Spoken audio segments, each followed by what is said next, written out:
On va ouvrir la première table ronde des administrateurs de la recherche et de l'enseignement, donc qui va être présidée par Monsieur Corbeau.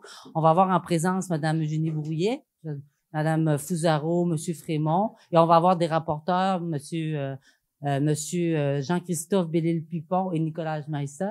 Donc, écoutez, sans plus tarder, je vais vous présenter un peu Monsieur Corbeau. Mais l'idée, le principe de la table ronde, mais c'est vraiment de demander à nos administrateurs chevronnés de faire un pitch de 10 minutes pour parler de l'avenir de l'université puis avoir leur point de vue. Après ça, nos rapporteurs, qu'on appelle nos commensaux, donc qui vont se nourrir de ce qui va être dit pour mieux recracher ou du moins réagir par rapport à ce qui va être dit. Donc, on va leur donner un temps. Donc, la voix d'un postdoctorant et la voix d'un professeur. Donc, qui va là, un peu les challenger. Et ensuite, on va ouvrir les échanges autour de la salle.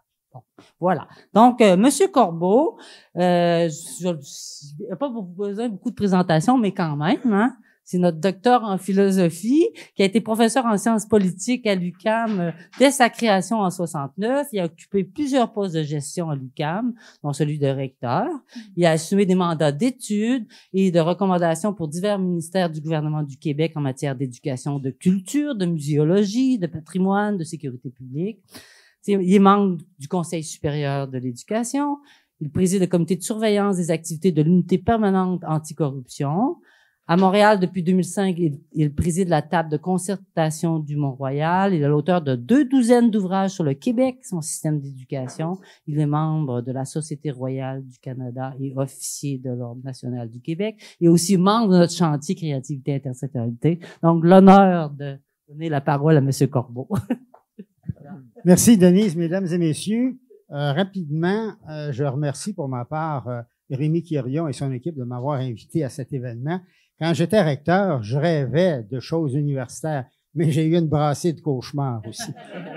Alors, nous allons entendre 3 dirigeants d'université et par la suite, nous aurons 2 rapporteurs qui vont commenter et vous aurez la parole. Nos 3 intervenants, je vous les présente chacune à son tour. En commençant par Madame Eugénie Brouillet. Madame Brouillet est vice-rectrice à la recherche, à la création et à l'innovation à l'Université Laval. Elle est de formation juridique, avocate, professeure titulaire à la faculté de droit, qu'elle a dirigée à titre de doyenne de 2012 à 2017. Ses domaines de recherche sont le droit constitutionnel, qui est une industrie juridique extrêmement importante au Canada, comme vous le savez. Et elle a contribué par de nombreuses publications, articles scientifiques et conférences ici et là, au Québec, au Canada, à l'étranger. Elle est membre chercheur du groupe de recherche sur les sociétés plurinationales et du Centre de recherche interdisciplinaire sur la diversité et la démocratie, le CRUDAC. Madame la vice-rectrice.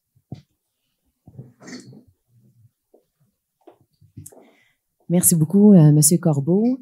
Bonjour à tous et toutes. Je tiens d'abord à remercier les Fonds de recherche du Québec, le scientifique en chef, Madame Pérusse, Monsieur Vidal, pour avoir organisé ce colloque sur un sujet de grande importance et pour m'avoir invité à y participer également. Donc, la thématique qui nous est proposée aujourd'hui nous invite à réfléchir à la façon dont, ensemble, les universités peuvent s'adapter à la présence de plus en plus marquée de la recherche interdisciplinaire et intersectorielle, alors que, comme on l'a dit plus tôt tout au cours de l'après-midi, leur structure et leur fonctionnement sont essentiellement organisés en regroupements disciplinaires. Notre collègue de l'INRS l'a bien montré tout à l'heure.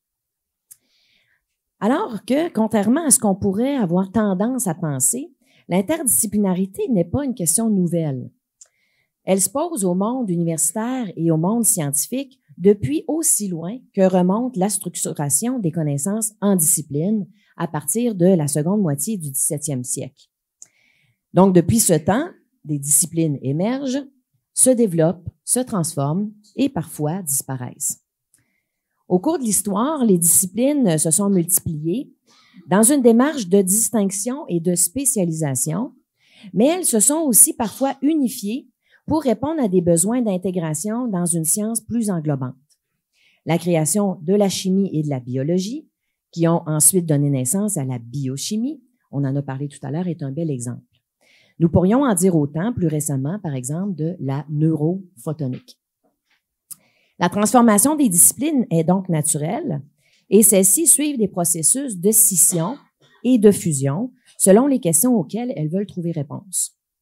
En ce sens, l'interdisciplinarité intégrative et la disciplinarité, davantage spécialisée, sont toutes les deux nécessaires et font partie d'une même dynamique. Dans un rapport produit en 2013 sur la formation interdisciplinaire à l'Université Laval, la commission des études estimait que les processus d'interdisciplinarité et de disciplinarité sont d'égale valeur, qu'ils sont en interaction constante et qu'ils doivent être appuyés dans le respect d'une dynamique globale d'évolution des connaissances. Alors, ce n'est pas parce qu'on fait davantage d'interdisciplinarité, on en parlait tout à l'heure, en recherche, en formation, que par ailleurs, il convient, à mon avis, de penser à abolir les différentes disciplines. Donc, c'est vraiment dans une dynamique réciproque qu'on doit, je pense, les aborder. Donc, aujourd'hui, l'interdisciplinarité est un phénomène fondamental qui occupe ou même préoccupe toutes les universités. Et de nombreux ouvrages, vous le savez, portant sur l'enseignement supérieur et la recherche ont été produits au cours des dernières années et témoignent de cette recrudescence, je dirais, de cette actualité des réflexions autour de l'interdisciplinarité en recherche et en formation. On le sait, les défis du 21e siècle ne pourront être relevés à partir d'une seule discipline en raison de leur haut degré de complexité. Les chercheurs et les universités de par le monde en sont de plus en plus conscients et l'interdisciplinarité en recherche fait lentement mais sûrement son chemin. On assiste de plus en plus dans toutes les universités, même celles qui sont créées depuis le début sur une base disciplinaire, on assiste à la création de centres de recherche ou encore d'instituts qui inscrivent en leur sein, dans leur ADN, la recherche interdisciplinaire. On l'a mentionné, des organismes subventionnaires créent des nouveaux programmes axés sur l'interdisciplinarité. On a mentionné le programme Audace au FRQ. On peut penser au programme New Frontiers, également récent au niveau fédéral. Les obstacles à la recherche interdisciplinaire et intersectorielle sont encore nombreux, mais je dirais qu'ils se font peut-être encore davantage sentir dans la capacité des universités à créer des formations qui transcendent les disciplines. Or, notre capacité collective à relever les défis que génère la transformation rapide de nos sociétés repose en bonne partie sur la formation de générations étudiantes engagées et créatrices, de citoyens et citoyennes de premier plan, de scientifiques et de leaders qui sont outillés pour appréhender ces défis dans toutes leurs dimensions, dans toute leur complexité. Et donc, les universités ont à cet égard-là une grande responsabilité aux côtés d'autres institutions d'enseignement supérieur, pensons notamment au collège.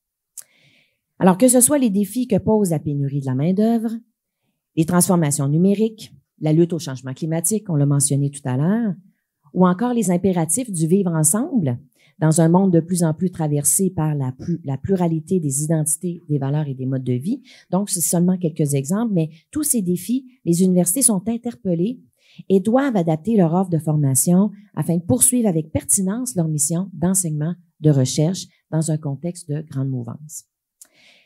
La formation interdisciplinaire contribue de façon particulièrement importante au développement de compétences dites du 21e siècle.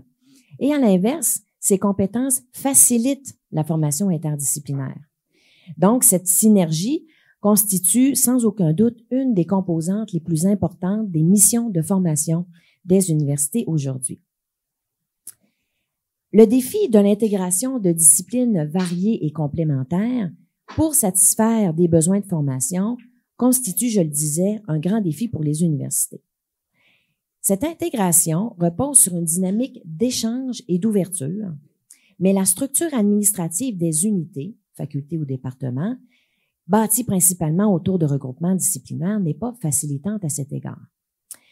La concertation et le dialogue nécessaires à l'émergence de l'interdisciplinaire a besoin d'un espace physique ou virtuel de co-construction pour se réaliser. Il existe aussi une certaine distance disciplinaire entre les enseignants, les chercheurs, dont les thèmes de recherche et les méthodologies sont différents. La complémentarité de leurs approches doit donc être initiée par des présentations, des discussions, des argumentations, puis suivies par des mises à l'essai et des validations. Les professeurs ont donc besoin d'un espace où ils peuvent se réaliser cette incubation des idées et la mise à l'essai de projets.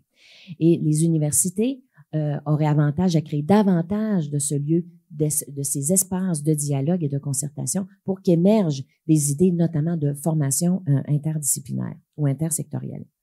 Alors, c'est ce que, justement, l'Université Laval a permis au printemps 2018 en lançant ce que nous avons appelé les chantiers d'avenir, qui offrent donc à des professeurs visionnaires la possibilité de créer, de développer et de mener en accéléré des programmes de formation interdisciplinaire en partenariat avec le milieu afin de répondre de façon concertée à des défis de société complexes. Donc, nous avons organisé une première phase de concertation qui a été l'occasion de consulter la communauté universitaire et le milieu afin de définir les enjeux de société qui apparaissent prioritaires.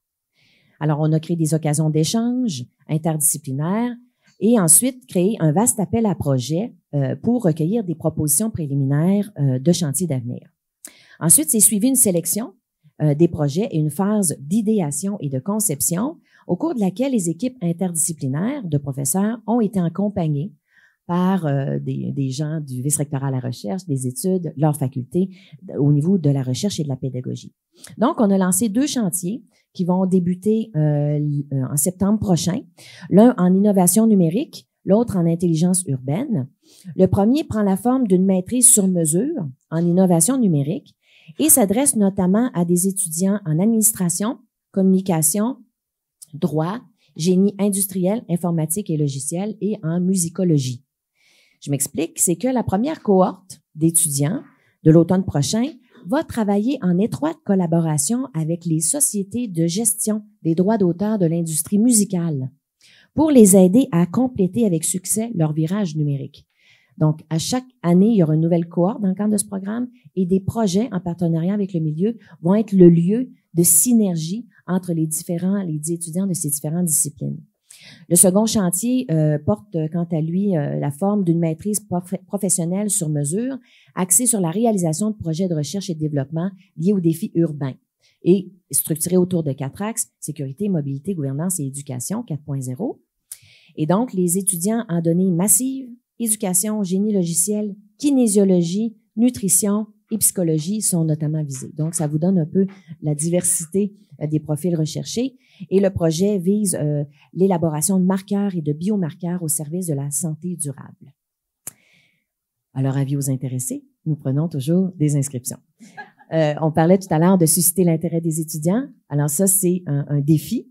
Alors, pour l'instant, on a quand même bon nombre d'étudiants inscrits, mais d'attirer les étudiants dans ce type de programme, c'est un défi aussi auquel on doit faire face, même lorsqu'on a la bonne idée de créer ce type de programme. Donc, outre la difficulté de créer des lieux de dialogue ou de concertation, j'accélère, entre les différentes disciplines, il y a d'autres obstacles, évidemment, sur la route de la création de formations interdisciplinaires. La structure administrative de l'université permet parfois difficilement un financement équitable des différentes facultés lorsque, par exemple, sont comptabilisés des cours dans chacune et un nombre d'étudiants dans chacune des départements des facultés. Les paramètres qui servent à établir les charges de travail des professeurs, donc ça pose la question des conventions collectives, n'ont pas toujours non plus la souplesse nécessaire pour la mise en place de formules pédagogiques innovantes, par exemple celle du co-enseignement. Donc, il faut se questionner sur les structures administratives actuelles. On a déjà évoqué ça dans le cadre de d'autres présentations tout à l'heure. Et donc, l'Université Laval a décidé de repenser cette structure en créant récemment le nouveau département interdisciplinaire en études internationales. Donc, c'est vraiment un nouveau département interdisciplinaire qui va être rattaché, il vient d'être créé, rattaché à la Faculté des sciences sociales, mais qui est issu d'une entente de partenariat conclue entre 6 facultés qui s'engagent à soutenir son développement. Alors, ce sera des nouveaux professeurs qui seront embauchés, qui ont un profil interdisciplinaire en études internationales, qui ont des expertises qui ne sont pas couvertes par les professeurs qui sont déjà en droit international ou en sciences politiques au niveau international, qui vont amener une plus-value au niveau de l'expertise et qui vont travailler en très étroite collaboration en lien avec l'Institut, l'École supérieure d'études internationales qui existe déjà, qui portait le nom d'Institut, pour ceux et celles qui les connaissaient. Donc, c'est une nouvelle formule. Je pourrais peut-être revenir vous en parler dans quelques années, à savoir si cette formule-là a été réappliquée dans d'autres cas. Mais donc, on est content d'avoir trouvé administrativement cette capacité de pousser plus loin la formation interdisciplinaire. Alors, en somme, donc, il existe, je l'ai dit, toujours des défis importants sur la route de l'interdisciplinarité. Et donc, on peut que saluer là, des initiatives comme celle lancée par les Fonds de recherche du Québec qui nous amènent à nous questionner sur les façons d'ancrer davantage ce type de formation et de recherche dans nos missions de recherche, d'enseignement et de service à la collectivité. Donc, je vous remercie beaucoup. Je suis désolée d'avoir débordé.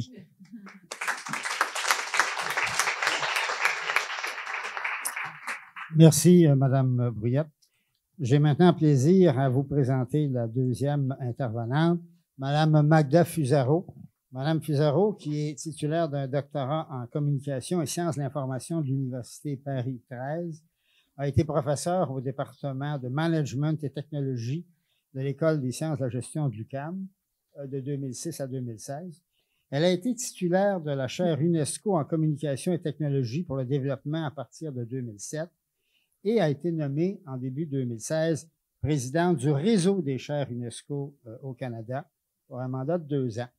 Elle est devenue vice-rectrice au système d'information de l'UQAM en août 2016 et puis rectrice à compter du 7 janvier 2018. Madame Fusaro, s'il vous plaît. Merci beaucoup. Merci, Monsieur Corbeau. Bonjour à toutes et à tous. Alors, je débuterai ma présentation par un constat qui me tient à cœur, qui est de dire que je crois sincèrement que l'interdisciplinarité se fait déjà. En fait, en lisant l'invitation que nous faisait le scientifique en chef, je me suis dit, oui, c'est vrai, il y a des embûches, c'est difficile. Dans les universités, tout se fait dans la douleur. Je l'apprends depuis 1 an, je tiens à le dire. Néanmoins, tout se fait quand même avec, je dirais, une certaine collaboration. L'interdisciplinarité, elle se fait, elle existe, elle est inscrite même dans certaines missions. Bien sûr, la mission de l'Université du Québec au départ, mais de l'UQAM en particulier. J'y reviendrai certainement pour les exemples. Ce qui m'amène à vous dire que si on cherche à transformer l'université, il faut se donner comme objectif de savoir un petit peu ce que l'on veut transformer. Et d'emblée, tout le monde va nous dire c'est les structures administratives, et c'est ce que l'on a entendu, je crois, depuis 2 ou 3 heures cet après-midi. Quant à moi, je ne suis pas certaine que l'on puisse incarner l'interdisciplinarité uniquement dans une structure, mais aussi dans une culture. Et c'est dans la culture, à mon humble avis, que les changements doivent se faire. À cet égard-là, ce sont des changements qui ne peuvent pas se faire sur de courts espaces-temps. Déjà, les universités évoluent dans des espaces-temps qui défient l'entendement, mais de surcroît, lorsqu'on parle de leur culture organisationnelle, bien évidemment, ça peut se concrétiser sur 20 ou 30 ans. Et c'est heureux à dire vrai. Souvent, on nous dit, vous êtes lent à réagir, formez des jeunes, le marché de l'emploi le demande, et on le fait de manière importante. C'est inscrit dans nos missions. Mais ce temps de réflexion également me semble encore déterminant. Donc, un constat, elle se fait. Elle se fait et elle se fait d'autant plus que nous allons chercher des partenaires. Donc, ça fait appel également à ce que nous avons appelé la recherche partenariale.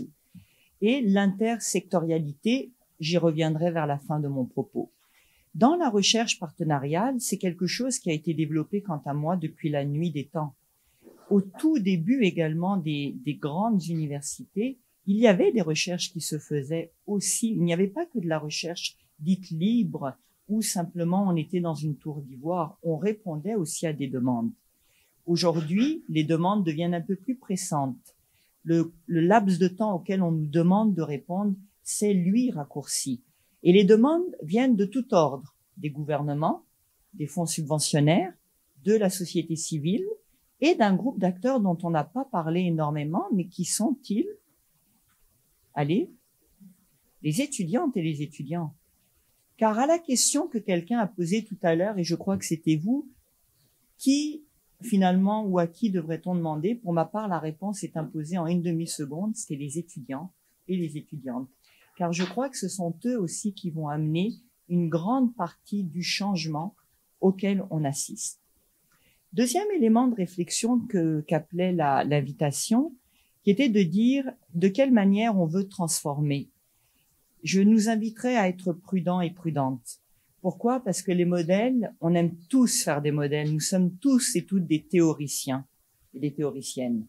Le problème des modèles, c'est qu'on va mettre 20 ans à les développer, au moins 30 ans à les tester et je ne sais trop combien d'années à en évaluer la pertinence.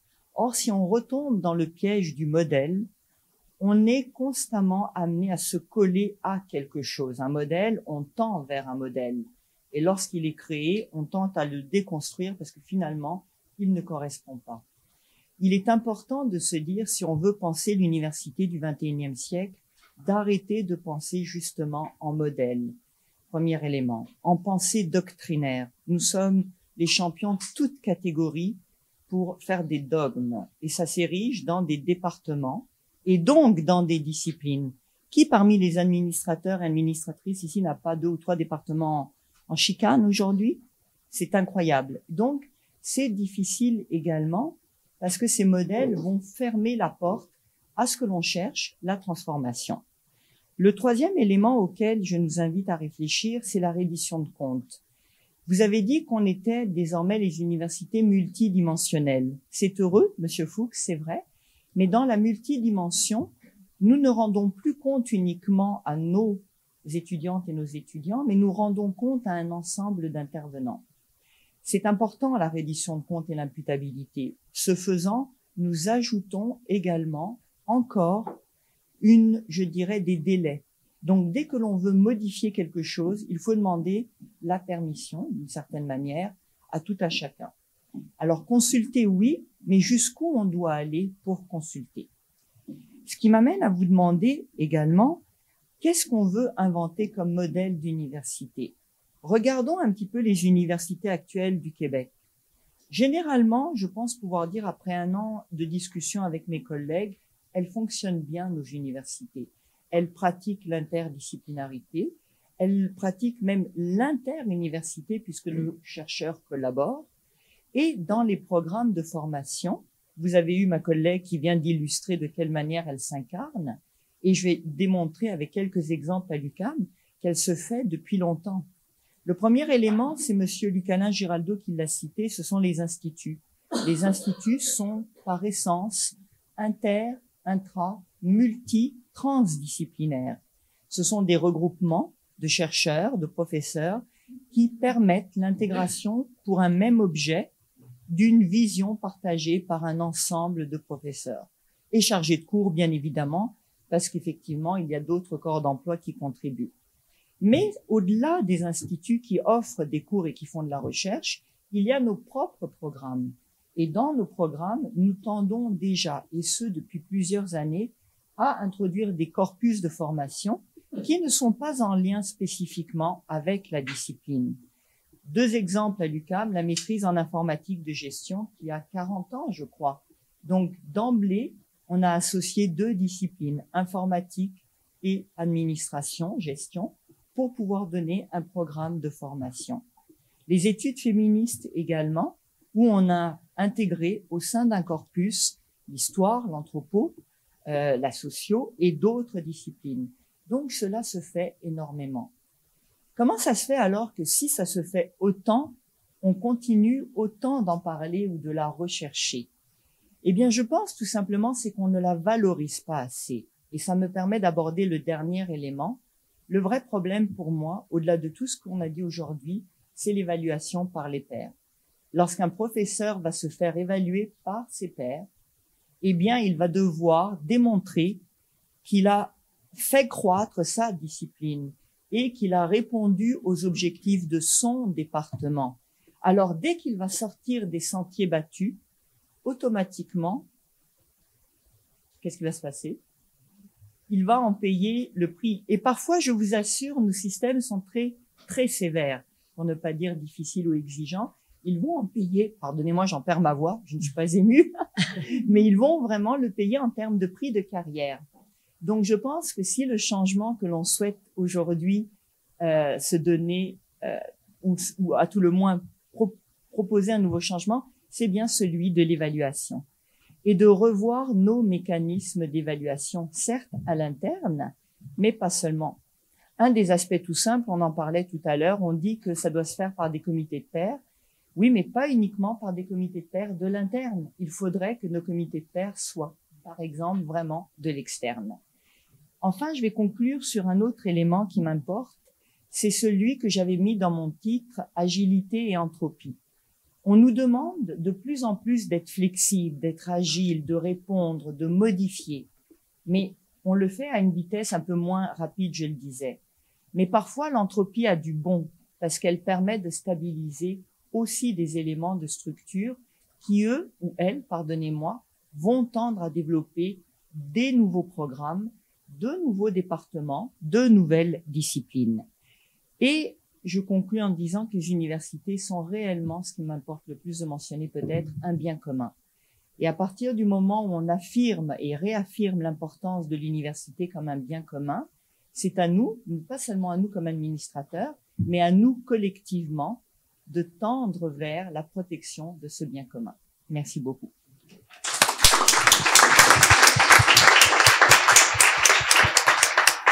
Merci beaucoup, Madame Fusaro, de votre présentation. La dernière présentation sera faite par le recteur et vice-chancelier de l'Université d'Ottawa depuis 2016, Monsieur Jacques Frémont. Monsieur Frémont est arrivé à cette fonction de chef d'établissement avec un riche bagage antérieur. Il a été pendant près de 30 ans dans différentes fonctions à l'Université de Montréal. Il a été le président de la Commission des droits de la personne et des droits de la jeunesse du Québec.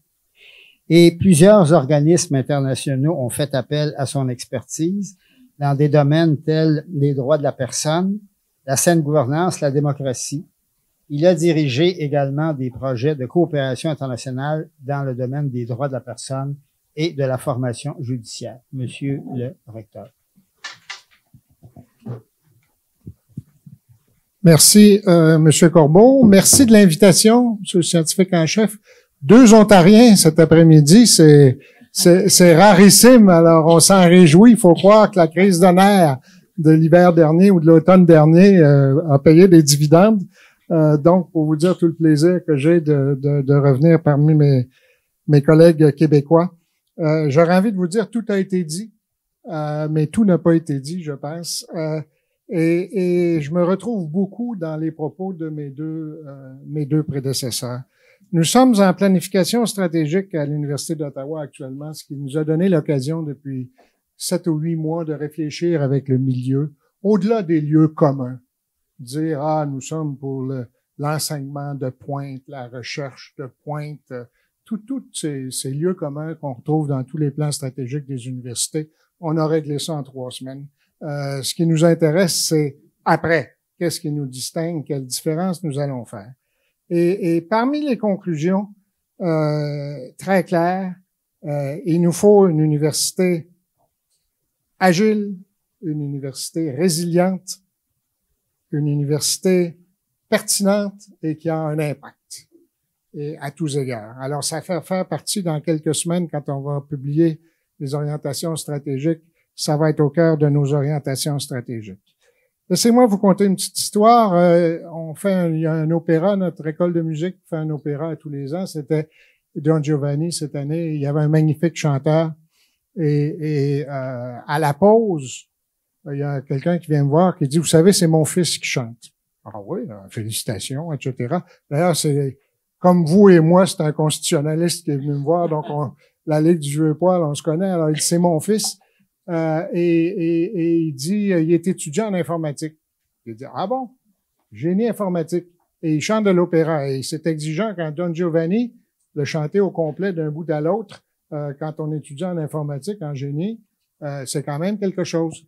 Et après le spectacle, j'ai été le voir, j'ai dit, il paraît que tu es étudiant en informatique. Il dit oui. Et puis en musique. J'ai dit, viendrais-tu me voir? 2 semaines après, il est rentré dans mon bureau. Il dit, pourquoi vous voulez me voir? Alors, j'ai dit, j'aimerais ça savoir comment tu vis de ce croisement entre le génie informatique et la musique. Et pourquoi est-ce que tu as choisi l'Université d'Ottawa? Il était admis à Toronto, il était admis à McGill, il était admis dans d'autres universités, puis il a décidé pour Ottawa. Et il dit, c'est bien simple, c'est parce qu'Ottawa nous permet de faire les deux programmes en même temps, de front. Et ce sont les deux passions dans ma vie. J'ai dit, c'est extraordinaire. Comme ça, on te permet de faire les deux programmes. Je découvrais quelque chose sur mon propre établissement. Je me suis couché un peu moins niaiseux ce soir-là. Mais mon équipe en a entendu parler de cette histoire-là parce que il dit, je suis pas seul, on est 15 dans cette situation-là. Et j'ai parlé aux deux doyens en question de la faculté des arts et de la faculté de génie. Ils ignoraient ça. OK, et j'ai dit, quelles sont vos difficultés pratiques? Ben, il dit, ce sont des programmes parallèles, ils pourraient être un peu mieux intégrés, etc. Mais j'ai parlé à un jeune qui avait des passions dans la vie. Et qu'est-ce qu'on lui a permis de faire? C'est de vivre ces deux passions. Il n'y avait pas à choisir entre ces passions. Un des challenges que j'ai posés à mon équipe actuellement, c'est, dans le fond, il n'y a pas une discipline, il n'y a pas un secteur qu'on peut pas recouper avec un autre secteur. Prenez n'importe quelle discipline dans nos universités, coupez-la avec n'importe quelle autre discipline et vous avez un potentiel de formation. Et vous avez probablement des jeunes qui seraient prêts à s'essayer, à être formés dans ce qui les motive, dans ce qui les passionne. Parce que la passion, l'émotion, c'est avec ça qu'on va faire des grands chercheurs, c'est avec ça qu'on va faire des citoyens les mieux formés. Et on a développé le concept, mais qui existait, semble-t-il, de Designer's Degree. Donc, quand vous achetez, c'est pas du prêt-à-porter, OK? Vous allez et vous vous faites faire le programme que vous voulez dans n'importe quel des programmes qui est offert à l'Université d'Ottawa. Et ce que ça exige, c'est de refaire toutes nos structures et nos façons de faire à partir de l'étudiant et non pas à partir de nos schèmes traditionnels moyenâgeux, nos schèmes disciplinaires moyenâgeux. Et donc, ça confirme d'autre part pour moi cette approche qui est l'approche de la recherche. Un campus, c'est la même chose pour vos campus. C'est pas vrai qu'il y a des disciplines dans la recherche actuellement. C'est rien que pas vrai. Les collègues collaborent massivement entre les facultés, les groupes de recherche, etc. Il y a toutes sortes d'initiatives qui se prennent. Et véritablement, pour moi, j'ai entendu des choses, je n'étais pas tout à fait confortable tout à l'heure. Il y a de l'interdisciplinarité mur à mur dans nos campus pour la recherche. Pour la formation, c'est légèrement différent. Et là, on a fait quelque chose à l'Université d'Ottawa délibérément. Et on est dans notre première année là-dessus. On a flippé le budget complètement à l'interne. On a pris le budget et avant, il y avait ce que les programmes rapportaient, ce que les départements dépensaient, tout dans cette logique-là. On a sorti ça par la fenêtre, out, OK, et on finance les besoins des facultés, point, à la ligne. Et à partir de ce moment-là, comment dire, il y a plus de jalousie, c'est ton étudiant, c'est le mien. Non, je veux pas que l'étudiant soit mobile, qu'il aille dans un autre programme, qu'il prenne des cours. On a aplati tout ça. Et les premiers signes sont véritablement que là, les doyens recommencent à aller luncher ensemble. On pourrait faire des programmes, on pourrait faire ci, on pourrait faire ça. Ça a changé la dynamique mur à mur. Dans les assemblées que je fais, parce que je me promène comme recteur, je vais rencontrer au moins une fois par année chaque faculté, puis là, tout le monde vient, puis on essaye de me poser les questions les plus crasses possibles, et ils font bien. Mais là, on essaye d'expliquer le changement de culture, pourquoi on le fait, et ça nous permet, et ce qu'on a fait aussi, ça c'est un peu plus rough à passer, mais ça passe quand même, parce qu'on l'a fait de façon très transparente, on travaille avec les doyens. Tous les postes qui se libèrent à l'Université d'Ottawa reviennent aux centrales avec les appropriations budgétaires. Et là, ils sont mis en commun. Il y a une conversation entre les doyens et l'administration centrale. Il y a des consensus qui émergent sur des domaines prioritaires, sur des secteurs où on doit avoir des masses critiques. Et ces masses critiques, parce qu'elles sont interdisciplinaires, par exemple, on a mis 4 postes en autochtonie. 4 postes en autochtonie, il y en a un qui s'est ramassé en génie, un en droit, un en éducation, puis le 4e, je pense, à la faculté de médecine. Alors voilà de la véritable, comment dire, on a propulsé et on va se donner des masses critiques à cet égard. Donc le budget à ne pas sous-estimer. J'avais beaucoup de choses à vous dire. J'ai dit tout à l'heure, et pour l'université du 21e siècle. En Ontario, nous sommes assiégés actuellement, comme le Québec, les universités québécoises l'ont été pendant de nombreuses années, avec un gouvernement qui a une sensibilité nulle pour les universités. Et nous sommes dans un domaine où on est même contre les universités parce que les universités représentent l'élite. Et on voit pas pourquoi le payeur de taxes paierait pour l'élite. Alors, c'est devenu même un discours politique qui est payant pour les bases électorales du gouvernement ontarien actuel. Et quelque part, ça nous force à démontrer notre pertinence. Et démontrer notre pertinence, mes chers amis, ça fait des années qu'en Ontario, les universités essaient de dire on est cool, on est bon, on participe à l'économie. L'Université d'Ottawa dans la région Ottawa-Gatineau a un impact de 7 milliards de dollars par année. Et puis, ils te regardent et disent, so what? Alors, la pertinence économique n'est plus là. Même dans l'imagerie, qui sont les nouveaux héros? C'est Steve Jobs, c'est Bezos, qui n'ont pas de diplôme universitaire puis qui s'en vantent. Alors, on a notre fonds de commerce comme université est menacé. On est assiégé actuellement. Et je pourrais parler aussi de toute la question des fake news, des mensonges qu'on répète jusqu'à ce que ça devienne les nouvelles réalités. Je pense que le fonds de commerce des universités actuellement est assiégé. Je pense que nous avons le devoir, comme institution, l'université a le devoir de réagir très, très sérieusement, pas en jouant nécessairement le jeu de l'impact en Ontario, en fermant les disciplines qui mènent pas à l'histoire ou la philosophie, parce que il faut surtout se tenir très loin de ce genre de raisonnement-là. Mais notre impact, c'est notre impact social. Notre impact, c'est d'être le seul lieu dans la société où la preuve, où ce qui est, où il y a une objectivité et où cette objectivité, on doit la créer haut et fort à un moment où les politiciens ne veulent plus l'entendre et à un moment où toutes sortes de groupes la mitraillent, cette objectivité. Donc, cette question, pour moi, d'impact et de pertinence universitaire est extrêmement importante. Et il est évident, je reviens à mon point de départ, que si je pouvais avoir sur mon campus, sur mes 35 000 étudiants, mes 43 000, étudiants, si je pouvais en avoir 2500 qui vivent leur passion, quelle qu'elle soit, je vais être un homme très heureux. Merci beaucoup.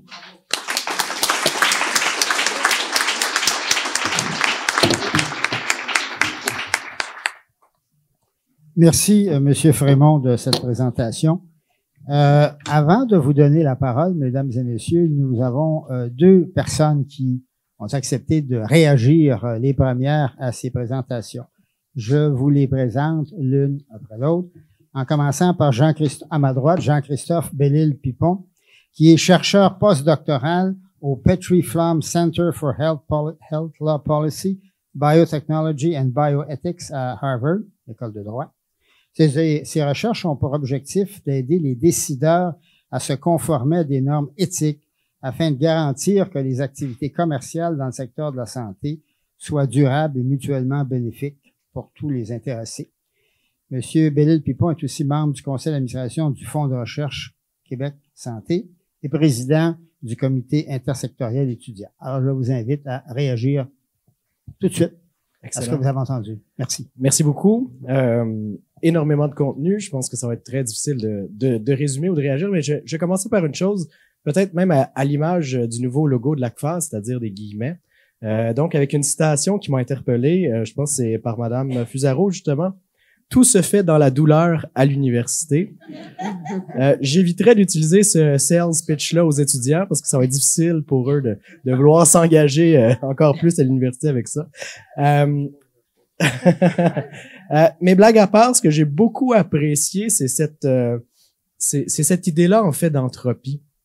Parce que l'entropie, c'est différentes formes d'état de désorganisation. On sait que l'entropie est toujours croissante. Et on se rend compte de plus en plus que dans tous les cas exemplaires que vous nous avez donnés, ils challengent les structures et l'organisation. Et donc, c'est peut-être un peu ça, cette question-là à se poser. Madame Brouillet, vous indiquiez que les structures ne sont pas facilitatrices.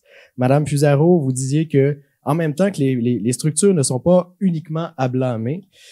Et Monsieur Frémont, vous nous avez donné un exemple en même temps d'une structure qui permet aussi de réorganiser en reprenant les postes, les disséminant selon l'émergence des besoins, etc. Donc, on sent quand même un va-et-vient, une tension entre une volonté de structure et une forme de laisser-faire de la déstructuration, ce que j'ai vraiment trouvé intéressant, mais je peux quand même vous poser la question à tous les trois. Pensez-vous vraiment que l'université sont prêtes à gérer l'entropie et la désorganisation? Merci. Laissons-leur le temps de réfléchir un peu. Et en attendant, je vais vous présenter la professeure Nicolas Hagemeister, qui est docteur en génie biomédical de l'École polytechnique de Montréal. Elle est professeure à l'École de technologie supérieure depuis 2009 et membre du laboratoire de recherche en imagerie et orthopédie au CHUM. Ses intérêts de recherche portent sur l'analyse fonctionnelle des articulations, le genou notamment, j'aurais aimé le savoir quand je me suis déchiré le ménisque il y a un an, et l'épaule, et sur les questions d'évaluation des technologies de la santé. Alors, je vous invite aussi à réagir à ces présentations. Merci, j'ai trouvé ça absolument fascinant, ce que vous nous avez raconté. Ce que je retiens en premier, c'est que l'intersectorialité, on en fait déjà. La question est peut-être, est-ce qu'on peut en faire plus et mieux? Vous avez cité des exemples concrets, des maîtrises sur mesure, expliquer aussi que ça prend du temps et peut-être que cette entropie est une bonne chose. Vous nous le direz juste après si c'est compatible avec les structures. Ce que je retiens, c'est qu'il y a quand même un changement de culture à avoir. Et puis, c'est intéressant votre présentation, Monsieur Frémont, parce que quand moi j'ai commencé mes études d'ingénieur à Compiègne, le directeur de l'époque nous a fait un discours en disant qu'il voulait former des ingénieurs philosophes. Donc, on était obligé de prendre des cours de philo, d'histoire de l'art. Il fallait au moins 3 cours, dont un de langue, à chaque session pendant nos 5 années de génie. Ce qui a fait en sorte que, je dirais, 9/10 de mes copains sont devenus autre chose que des ingénieurs. Et ça m'amène à la question, et moi je trouve pas ça négatif, mais et ça m'amène à un peu cette question, on parle de pertinence, et qu'est-ce que, vous l'avez soulevé un peu, la pertinence, c'est peut-être pas de faire des millions ou de former des gens pour des jobs disponibles. Et en fait, ma question, c'est un peu comment est-ce qu'on peut convaincre les étudiants, ceux qui veulent s'inscrire quelque part, que ce qu'ils vont faire, ça va être pertinent, et changer un peu la façon de leur présenter. Il se trouve que j'ai fait un peu de la navigation avec ma fille dans les programmes existants, et en première page, ce qu'on leur propose, c'est un salaire. Et alors que je pense qu'il y a d'autres moyens de voir la pertinence, et comment on peut convaincre les étudiants que s'inscrire à l'université, c'est pertinent, même si on n'a pas une vision très claire du métier ou de la profession qu'on va avoir par la suite. Merci. Réaction rapide avant d'aller à la salle? Alors, je réagis sur 2 éléments, peut-être 3 avec la dernière. La douleur, c'est quelque chose qui peut être positif, je tiens à le préciser. Et quand un étudiant, j'étais hier en collation de grade, et quand je remettais les épitoges au docteur, je pense que oui, je voyais le chemin parcouru et l'atteinte du chemin, la réalisation. Donc, c'est pas du tout négatif. Ça peut être quelque chose qui peut être choquant, mais c'est pas négatif. Est-ce qu'on peut gérer l'entropie? Non, clairement, la réponse est non. Et je ne pense pas qu'on devrait par ailleurs la gérer. Parce que c'est ce qui permet, dans ces états parfois instables, de désorganisation, a priori parfois trop fort ou trop de tensions dans le système. Ces tensions créent des changements qui eux-mêmes amènent de l'innovation. Donc je pense qu'il faut garder quand même un ensemble de règles. Elles sont déterminantes parce qu'on fonctionne, nous sommes des bureaucraties à la base. Les systèmes universitaires sont d'énormes bureaucraties au sens weberien, et donc un sens positif dans mon propos. Mais il faut quand même laisser des zones de mouvement, de changement, et c'est l'entropie qui caractérise selon moi le mieux. Sinon, les changements auxquels mes collaborateurs font allusion ne pourraient jamais voir le jour. Et l'impact et la pertinence, en fait, quelque chose qui pour moi devient déterminant désormais. On ne vend plus un programme. on vend plus une recherche. On vend, je pense, une expérience à l'étudiant. On essaye de lui dire, viens sur un campus, on te forme, mais c'est une qualité également de vie. C'est une qualité de réalisation, de parcours, d'apprentissage, de recherche. Mais c'est pas seulement de dire pour un métier. Il se pourrait qu'il y ait un métier. Toutefois, et là je demanderai l'avis de mes collègues, moi j'ai beaucoup d'étudiants qui changent de programme. Ils commencent comme vous peut-être en ingénierie, mais finalement ils se retrouvent en musicologie, en histoire. Ça aussi c'est quelque chose qui est formidable. Et ils le font au gré des découvertes sur le campus. Donc de ne pas travailler uniquement avec des impacts. Même si on a des impacts, laissons-les aller un petit peu encore. Sur la question de comment convaincre les étudiants de la pertinence de ce qu'ils font à l'université, de ce qu'ils feront, j'abonde dans le même sens que ma collègue. Les jeunes, sans vouloir généraliser, sont généralement engagés. Hein. C'est une génération qui est ouverte sur le monde, prenons juste par exemple, on parlait des changements climatiques un peu plus tôt, qui s'engagent et qui veulent. Alors, quand il y avait un sondage, malheureusement, je ne peux citer formellement la source, mais où on demandait aux étudiants qu'est-ce qui est le plus important pour vous. Est-ce que c'est d'avoir un grand salaire et tout ça? Et ce qu'ils disaient, c'était être utile et aider les gens. En général, c'était les questions qui ressortaient de mémoire, c'était des questions qui étaient posées à des étudiants de cégep. Donc, être utile, aider les gens. Donc, je pense que pour faire la promotion de programmes, c'est de mettre l'accent effectivement non pas sur le salaire qu'ils pourraient gagner, mais en quoi ce qu'ils vont apprendre va être utile pour le mieux-être des personnes et de la société en général. Et ça, je pense qu'il faut faire l'exercice dans certains programmes. Ça demande plus d'analyse fine pour aller vraiment chercher et démontrer l'impact sociétal. Mais je pense que ça, c'est une des façons importantes qui va interpeller les jeunes parce que, comme je disais, ils sont engagés et veulent s'engager. Et pour la désorganisation, comme dirigeant, on a des structures, on a des règles à respecter, tout ça, mais dans n'importe quelle organisation, c'est dans le désordre que se créent de nouvelles choses. Donc, je pense qu'il y a une marge très importante de flexibilité pour que tous les acteurs du monde universitaire, qu'on passe par les professionnels de recherche, peu importe les étudiants, les professeurs, les chargés de cours, puissent avoir cette capacité de créer du nouveau dans des contextes où c'est un peu plus désorganisé, mais ça peut porter fruit. Juste pour compléter, parce que je suis pas mal d'accord avec ce qui vient d'être dit, là-dessus, on est très bureaucratisé, je pense, les universités. On aime les petites cases, on est très cartésien. Et au Québec, je dirais, on est très cartésien. C'est le modèle français est très cartésien. Moi, je suis un professeur de droit constitutionnel et j'aime pas ça quand les lignes sont droites et quand ça passe, j'aime ça. Je pense que Génie va partager avec moi. On aime ça quand c'est croche, quand on n'est pas trop sûr, quand on est dans la zone grise, et puis peut-être bien que oui, peut-être bien que non. Et c'est ce qu'on essaye à l'Université d'Ottawa, c'est de partir du besoin qui est exprimé, de l'initiative que le prof a envie de prendre, et puis qui te dit, est-ce que ça peut marcher, ça? Puis tu dis, ben là, laisse-nous regarder ça, on va travailler avec toi. Puis à un moment donné, puis la recherche, finalement, c'est ça. Actuellement, c'est beaucoup de supporter pour que ton prof grandisse et puis vienne à maturité. Et ta job, c'est véritablement d'engraisser le sol, de tout faire pour que... donc, le chaos, pour moi, est nécessaire, il est encouragé et on doit aller vers des projets pilotes dans les universités constamment. Et moi, à mon âge vénérable, 28 ans à l'Université de Montréal, parlez-en à Guy Breton, le changement de structure, là, c'est bien stérile. Alors, c'est beaucoup d'énergie, c'est des luttes sans fin. Et puis on se retrouve avec un nouveau département, un département de moins. C'est pas les structures sont pas le problème. Pour ce qui est des emplois, de la pertinence pour les jeunes, c'est intéressant. Moi, ma fille l'autre jour m'a dit, elle travaille pour une grande société et puis ça monte et puis elle dit, ils veulent que je devienne vice-présidente dans 7 ans, ils vont me mettre sur une traque tout ça. Mais elle dit, papa, elle dit, je m'en fous des actionnaires. Est-ce que c'est clair? Alors, elle dit, je veux un job comme toi. J'ai dit, c'est quoi ma job? Elle dit, it's a job with a purpose. Et je pense que c'est la génération qu'on a.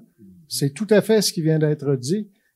Ils veulent faire une différence. Et là-dessus, pour faire une différence, il y a toutes sortes de moyens d'y arriver. Et croyez-moi, de l'autre côté de la rivière, il y a une compagnie que vous connaissez peut-être pas, qui est très discrète, qui est l'anti-Amazon, qui s'appelle Shopify. Et Shopify, ils embauchent 75 programmeurs dans toutes sortes de jobs par semaine. OK? Ils compétitionnent avec Amazon et si vous achetez les actions, si vous voulez mourir riche, là, c'est là qu'il faut vous. Mais eux, là, ils regardent même pas si tu as un diplôme universitaire, ils regardent même pas quel diplôme universitaire tu as. Ce qu'ils veulent voir, c'est la tête et comment la tête fonctionne, si la tête est capable de penser, de résoudre des problèmes de façon différente. D'ailleurs, ils ont un programme, ils embauchent massivement des personnes qui souffrent d'autisme, parce que ce sont des gens extraordinaires pour leur compagnie. Alors, on est dans un autre monde, mais je pense que ce qu'il faut dire, c'est vis ta passion et puis il va arriver quelque chose. Merci. Est-ce que, mesdames et messieurs qui avez écouté fort patiemment, vous voulez intervenir? Et je prierai les personnes qui interviendront de bien vouloir s'identifier. Oui, bonjour. Merci pour cet échange fort intéressant. Je suis Annie Monpetit. Je suis doctorante en sciences sociales appliquées à l'Université du Québec en Outaouais, donc ici même, et puis membre du comité intersectoriel étudiant des fonds de recherche du Québec. Donc, j'ai entendu au cours de cet échange-là plusieurs expressions dont il faut répondre aux besoins des étudiants, il faut convaincre les étudiants de la pertinence de nos nouveaux programmes qu'on met en place. Et puis, je me demandais aussi, d'ailleurs, on avait hier un déjeuner causerie sur, en fait, l'implication de la relève dans la gouvernance en recherche. Puis, il y a plusieurs exemples qui ont été présentés de retombées concrètes au sein des organismes d'impliquer la relève en recherche. Et je me demandais, dans les réflexions que vous avez eues, notamment dans la mise en place des chantiers et les réflexions de M. Frémont, notamment à l'Université d'Ottawa, est-ce que vous avez impliqué des étudiants dans toutes ces réflexions-là pour s'assurer que ça répond effectivement aux besoins de la relève?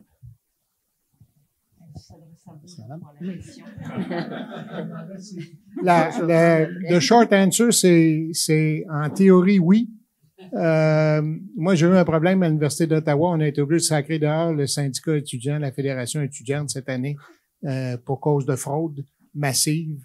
Et l'année a passé avec les étudiants à reconstituer un nouveau syndicat étudiant qui maintenant est en place. Donc, les étudiants étaient aux abonnés absents de nos instances toute l'année. Et croyez-moi, on a pu voir le vide que ça crée et la nécessité qu'on a besoin. On se retourne, puis il y avait des chaises vides et c'était pas drôle 2 minutes.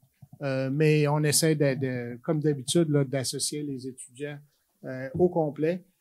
Mais on n'est pas là systématiquement là, comme on devrait le faire. Oui. Ad hoc, là-dessus, les étudiants à l'UQAM font partie de tous les comités de programme. C'est par définition quelque chose qui a été vraiment valorisé et que l'on met de l'avant constamment parce que c'est une des forces, je pense, et interviennent depuis peu à la recherche également. Dans la nouvelle définition de la politique, il y a une place faite pour les étudiants.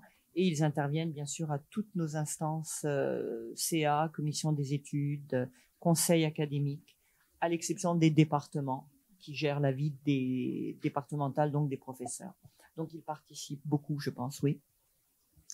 Votre question visait, dans mon cas, je pense précisément les chantiers d'avenir, parce qu'effectivement, à l'université, nos instances, comme ma collègue disait, bon, les étudiants sont vraiment siègent sur toutes les instances et c'est très important. Ils ont été associés par le biais, c'est les étudiants qui étaient dirigés par des professeurs qui étaient associés à la grande réflexion autour des priorités au niveau des enjeux sociétaux qui ont donné lieu par la suite à des appels à projets. Donc, c'est par le biais des étudiants au cycle supérieur dirigés par ces professeurs qui se sont impliqués que les étudiants ont été impliqués. Mais je prends bonne note de votre commentaire. Peut-être que une consultation plus générale des étudiants à proprement parler. Mais je peine à m'avancer trop parce que c'est surtout mon collègue vice-recteur aux études qui a été au cœur des chantiers, même si ceux-ci sont très liés enseignement-recherche. Mais donc, ils ont été associés tout de même à la démarche, effectivement. Oui, Françoise Gay, chargée de cours en sociologie à l'Université de Montréal. Alors, en fait, c'est Monsieur Frémont qui m'a ouvert la porte. Je me demandais comment entrer et intervenir. Vous avez parlé de la transformation institutionnelle en disant que ça avait servi à pas grand-chose et je dirais peut-être autrement. En fait, la transformation institutionnelle, c'est une question effectivement de structure, mais ça a donné des conditions. Je m'explique. Je pense que les changements, et là, je vais être d'accord avec Madame Fusaro, tout à fait, ils sont déjà là. Il y a plein de choses qui sont déjà là, qui sont en train de se faire. C'est pas toujours ceux qu'on prévoit. C'est pas toujours les grands changements sont souvent en germe et on les voit pas toujours. Et je dirais que le recteur Breton a vu des choses et là, en proposant ce projet de transformation, il a mis en place certaines conditions. Et là-dessus, je vais parler des chargés de cours qui sont très nombreux dans toutes les universités et pas uniquement au Québec. Ils ont d'autres noms ailleurs, mais c'est quand même beaucoup. Et donc, M. Breton a ouvert cette porte pour toutes sortes de choses. Autour de la recherche, oui, mais aussi autour de la participation de l'ensemble de la communauté universitaire. Et c'est à ça que ça a servi. On commence à voir un petit peu qu'est-ce que ça veut dire. Donc là, je veux pas juste parler pour les chargés de cours parce que je trouve que la recherche, c'est quelque chose de magnifique. Il y a des chargés de cours qui aiment ça. Et cette intersectorialité dont vous parlez, ça se fait. Ça se fait déjà et c'est en train de se faire d'autant plus. Mais il y a aussi quelque chose, c'est qu'il y a de plus en plus de chargés de cours. Donc, le modèle qu'on imagine toujours du professeur suivi par des étudiants, c'est peut-être plus celui-là qui est là. Je sais que ça peut être choquant, mais c'est comme, il y a plein de choses qui se font autres. Par exemple, je parlais avec des architectes et les gens, les étudiants qui étudient en architecture, qui est quelque chose de éminemment multisectoriel, ben, les architectes, ils veulent apprendre par des gens qui sont architectes, qui font le métier d'architecte, qui leur montrent c'est quoi ce métier-là. Et c'est un peu partout ça, des nouvelles. Peut-être que les chargés de cours, parce qu'on n'est pas installé, parce qu'on est à contrat, ça donne peut-être une plus grande agilité, je sais pas. Oui, vous me demandez de terminer, mais c'est ça. Donc, je voulais juste dire qu'il y a cette multiplicité des statuts qui peut être simplement un plus pour moi, pour l'université. Merci. Pour l'université du 21e siècle. Très rapidement, vous me permettrez, mon commentaire était pas sur les changements que le recteur Breton a apportés, parce que je ne veux pas commenter là-dessus sur à la gouvernance de l'Université de Montréal. C'était davantage sur la question de la disparition de départements. Le département de géologie, je pense, a été aboli il y a 20 ans à l'Université de Montréal. Il y a encore 2 professeurs de géologie à l'Université de Montréal qui sont sur le payroll, et l'abolition de la faculté de théologie. Et Dieu sait que la théologie est pas un domaine des sciences des religions, oui, mais c'est un domaine difficile là, au plan scientifique. Ça a pris 4 ou 5 ans. Et c'est pas facile. Alors, c'était dans les structures départementales, c'est ça à quoi je faisais référence. Pour ce qui est des charges de cours, nous, à l'Université d'Ottawa, on a un nouveau statut que des professeurs, les chargés de cours à temps plein, qui donne 6 charges de cours. C'est couvert par soit la convention des professeurs, soit par la convention des chargés de cours. Et je dois dire que ça réussit très bien et ça ouvre pour ces personnes un espace de recherche qui est intéressant. Je vais recevoir une dernière question. Monsieur Quirion. Peut-être quelques commentaires. Et je commencerai par les membres du comité intersectoriel étudiant. Il y en a un qui est là. Annie a posé des questions. Il y en a d'autres en arrière. On est très, très fiers d'eux. Et ici, il y a des recteurs dans la salle ou des vice-recteurs, là. Pour regarder pour des emplois dans le futur, ils sont là. Ben, allez leur parler, là. Et on va vous aider. On va essayer de vous aider là-dedans. Je suis incapable. Mais quelques éléments qui ont été mentionnés auxquels je suis très, très sensible, et au fond de recherche, on est très sensible. T'es mentionné passion. C'est vraiment ça. C'est vraiment ça. Il faut trouver les meilleures façons d'être capable d'offrir aux étudiants de tous les secteurs, de tous les niveaux, d'être capable de vivre leur passion. Et si on est capable de faire ça, probablement que toute la structure universitaire, les professeurs vont vivre leur passion. Moi, j'ai appris autant de mes étudiants gradués qu'ils ont appris de moi.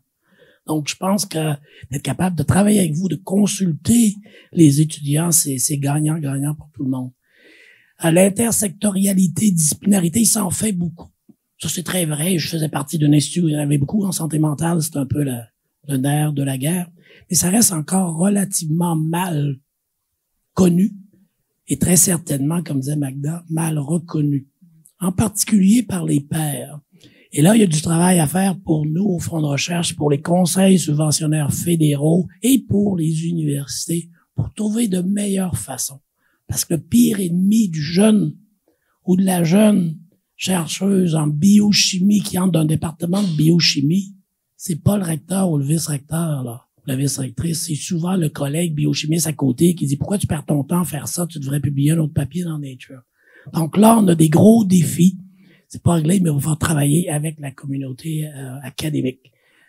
Ce que tu as mentionné, Jacques, par rapport à l'Ontario, il y a peut-être une situation un peu particulière présentement ici en Ontario avec le gouvernement actuel, mais il n'y a aucun endroit au Canada qui est à l'abri de ça. Donc, ce que vous vivez présentement, on peut pas dire, ça arrive là, ça arrivera pas chez nous, on sait jamais. Ça arrivera pas puis au Canada aussi. Donc, il faut bien réfléchir à ça et peut-être tirer des leçons de ce que vous vivez présentement pour essayer d'être mieux positionné si jamais ça nous arrive demain matin.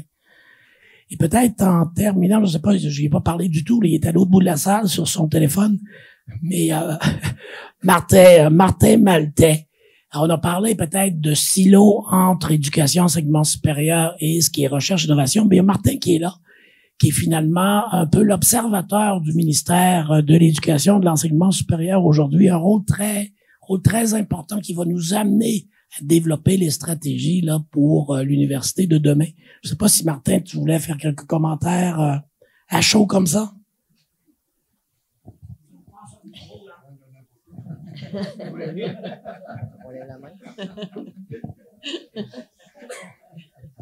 Je suis un peu intimidé de venir parler à ce moment-ci. Je suis directeur de cabinet adjoint du ministre de l'Éducation et de l'Enseignement supérieur. Peut-être dire que je pense que le ministre a un mot qui vous a laissé, là, puis que M. Crillon va pouvoir vous partager dans la suite des choses de cet exercice. C'est sûr que le ministre était très attentif à ce qui se passe, puis il souhaite qu'il y ait une réflexion plus approfondie sur l'avenir des universités au Québec. J'étais personnellement, ayant été professeur dans une autre vie pas si lointaine, très intéressé par les propos de M. Frémont lorsque vous avez parlé tout à l'heure des difficultés qu'il y a à avoir le même niveau de collaboration et d'échange qu'on est arrivé à développer en milieu universitaire au cours des, je dirais, 30 dernières années de façon plus intensive là, en recherche, versus ce qu'on est capable de faire dans les programmes de formation et des démarches que vous avez mis en place chez vous pour que ça se cristallise puis que ça se matérialise, pour laisser l'espace à ceux qui sont davantage mobilisés par la collaboration en enseignement, parce que ça prend les conditions pour que l'écosystème ou que les gens dans l'environnement puissent vivre ce qu'ils ont envie de vivre, là. Et ça, vous êtes arrivé à le faire en bonne partie. J'étais très attentif à ça, puis j'ai trouvé que c'était lumineux. Je pense qu'il y a un certain nombre d'éléments qu'on a à retirer de ce que vous avez décrit tout à l'heure. Quand le gouvernement est dans l'équation, ça devient l'enfer. Avec respect. Laissez-moi vous donner un exemple. Le gouvernement Wynne, dans ces derniers mois, a décidé qu'il fallait que l'Ontario se lance absolument dans des programmes en intelligence artificielle avec le Vector Institute et puis tout ça. Et ils nous ont dit, écoutez, les universités, bonne nouvelle, vous pouvez démarrer des maîtrises en intelligence artificielle. Vous n'avez pas besoin de venir à Queen's Park. Vous les démarrez, vous les approuvez par vos instances internes et that's it, ça marche. On a fait la nôtre en 6 semaines, interdisciplinaire, 3 facultés d'impliquer, y compris un volet sciences sociales là-dedans. Notre aimé a passé au Sénat, tout ça, en 6 semaines, c'était fait. Et 3 mois après, il y avait 40 étudiants dans les salles de cours. Alors, libérer les universités, c'est un message qu'on a passé au nouveau gouvernement de l'Ontario parce que ça correspond à sa philosophie d'être anti-red tape, mais dans les faits, c'est pire que pire, c'est pire que jamais. Maintenant, il n'y a plus un appel d'offres pour toute dépense de 10 000 $ et plus dans les universités, ils vont exiger des appels d'offres. On est en train de choquer sous la bureaucratie. avec des nouvelles normes supposément de transparence et d'imputabilité. Et on n'a pas eu de délestage au niveau des programmes encore. Alors, il faut encore aller à l'assurance qualité, etc. Et puis là, je vous parle pas parce qu'il y a des limites, c'est bien beau ce que j'ai dit, mais tout ce qui est sous agrément, les organismes professionnels sont là aussi pour bien veiller à ce qu'il n'y ait pas tellement d'interdisciplinarité ou pas du tout. Alors ça aussi, ça fait partie d'une réalité très, très réelle. Oui, merci. Alors, monsieur le recteur de l'Ontario, rassurez-vous, les gouvernements passent et les universités demeurent. C'est ce que j'ai dit à mon monde. On est en difficulté financière, mais regardez-nous, on est là depuis le Moyen Âge, puis on va être là bien plus longtemps que les gouvernements. Alors, mesdames et messieurs, je remercie nos intervenants et intervenantes.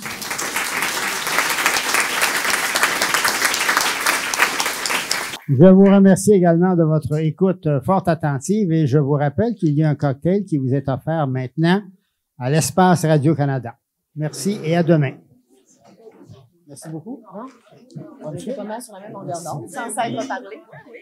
Maintenant, au plaisir de vous revoir. Merci beaucoup.